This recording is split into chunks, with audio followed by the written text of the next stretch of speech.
Welcome back to Travels with Alicia. In this episode, I'll share my recent experience on the beautiful island of Hydra. Hydra is the English pronunciation. In Greek, the island's called Hydra, and you spell it Hydra. And the reason I'm telling you this is I am sure you're going to fall in love with this island, and I want you to be able to look into this and possibly book your own trip soon. So let me tell you a little more about it. In late September of 2024, I traveled there with 6 members of my family to Greece. Half of them have never been to Greece, so I wanted to make sure we had lots of different experiences. We were going to be together for only 7 nights. So I put this plan together. We were going to be in Athens for 3 nights, the island of Hydra for 2 nights, and the city of Nafplio in the Peloponnese for 2 nights. I know, it was very aggressive, but it did allow for a broad range of experiences in a really short time. So let's talk about Hydra. When I first was planning this and booking this trip, I really didn't know very much about it, except that it was known as a very sophisticated island. It was upscale and a favorite of the wealthy Athenians. It's not really known as a beach destination, but more of a beautiful port-lined town with boats and restaurants. And there are some small beaches, I heard, and you could find them by walking around the perimeter of the island. And there are places you could jump in the ocean. And this is all true, but I learned so much more. So before we jump into it, let me just tell you a little bit about the history, because there's not really much to tell. This was an island that really didn't have much historical relevance. That changed around the 15th century when a bilingual Greek-Albanian race made the island their home. And they really began to build some beautiful island structures. And if I look to recent history, this island is very loved by people who are very glamorous and prestigious. Sophia Loren filmed The Boy on a Dolphin in 1957 there. And she fell in love with the island and said it was one of the most beautiful places in the world. There are so many famous people that really love the island of Hydra. John Lennon, Eric Clapton, and the Rolling Stones were frequent visitors to the island.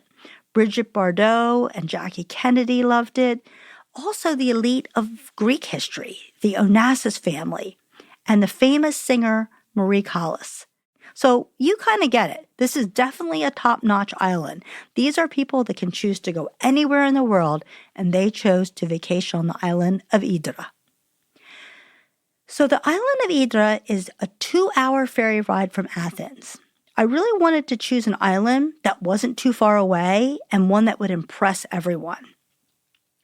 When our ferry approached the port, I knew immediately we had made the right decision.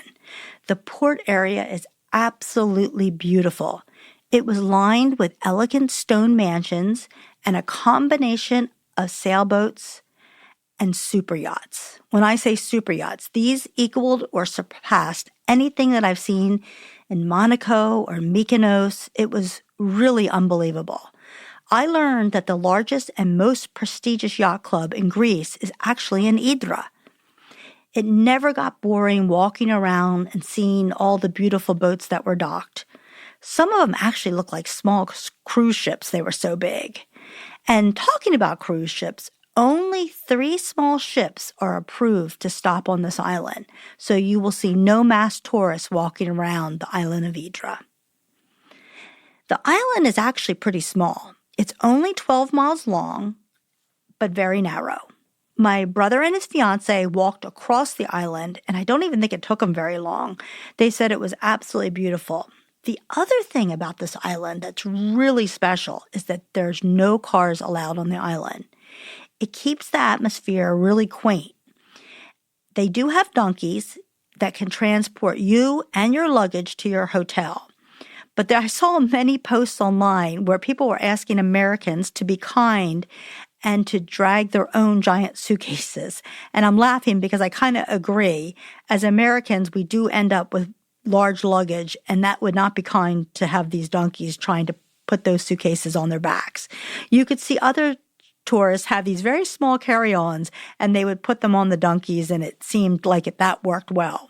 But luckily, we were staying right in the middle of town, and we were only steps from our Airbnb. So let me just tell you a little bit about the accommodations on the island of Hydra. There is a Four Seasons hotel located on this island. And if I look at July 2025, it's about $650 a night. Pretty much anywhere there's a Four Seasons, you can tell it's probably pretty nice. The pricing's, expensive, but this is a top-notch destination. There's also a beautiful hotel and beach club named Mandrake. And, we were able to walk past and see this amazing hotel. That's about $750 a night during the same time frame in July 2025. It was about a 15 to 20-minute walk from the center of town where we were. We went there, we stopped for breakfast. It was absolutely beautiful. And on that day, it was my brother's birthday. So we decided to reserve beach chairs and come back for the day.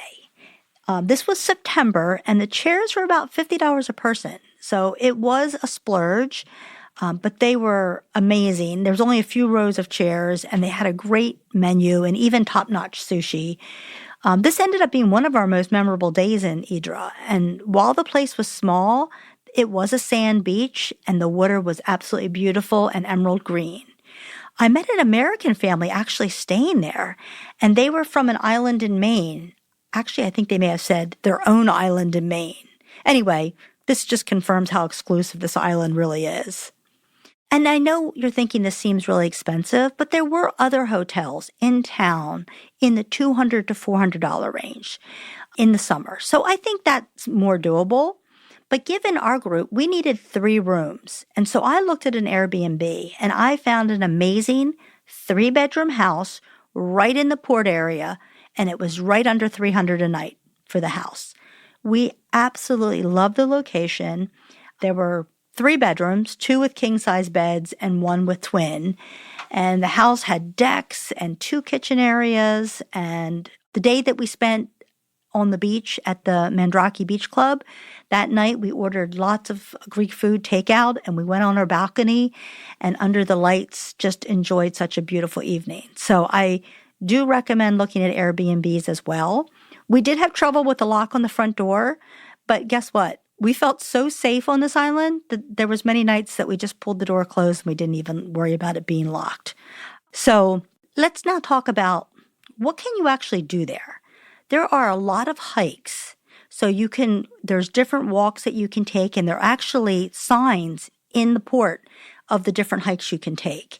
There are some brand new beach clubs. So when I said this place is not known for beaches, that's true. They were not like Caribbean perfect, but they were amazing in their own way.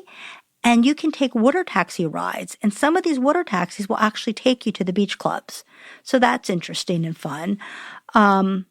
I will tell you one of my favorite experiences. My future sister-in-law and we went out for a walk at sunset. And there are places you can actually just jump in the water. They're like rocks, and there's like restaurants and kind of beautiful bars and cocktail lounges hanging over the cliffs. And we found a place where people were sitting and jumping in the water, and we just jumped in and were able to watch the sunset just by being in the ocean. And the sky was bright orange and pink, and it was one of the most magnificent experiences. So I'll never forget it. So everyone just loved this island. I've learned so much more since I've come home that the port also had many art galleries, as well as shops and restaurants. I didn't get to everything. We only stayed 2 nights, and we wish we stayed at least 4. Even a week would have been great. There are also several museums. There's 2 or 3 villages that you might want to visit on the island. But hands down, everyone picked Hydra as their favorite spot during our whole week together.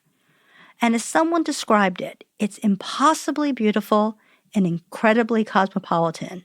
This location turned out to be a huge success, and if you're planning a trip to Greece, consider Hydra as one of the places you visit. You won't be disappointed. I hope you've enjoyed this episode of Travels with Alicia. In the next episode, we will cover the beautiful city of Nafplio, Greece.